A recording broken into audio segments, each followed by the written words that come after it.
Everybody that I have met, everybody that I have interacted with has been extremely nice. They've been courteous, professional. Any problems that I've had, they've helped me with.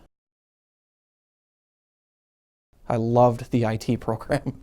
It was extremely hands-on, from everything that I did with building web pages to networking. Everything that we did was through the computer. We actually had programs that we used. I learned a lot, and as a visual learner, that was critical for me.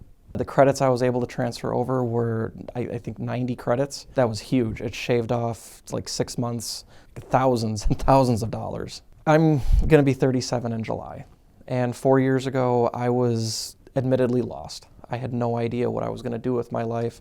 I was bouncing around from retail job to retail job, and I realized that it wasn't a way to support a family.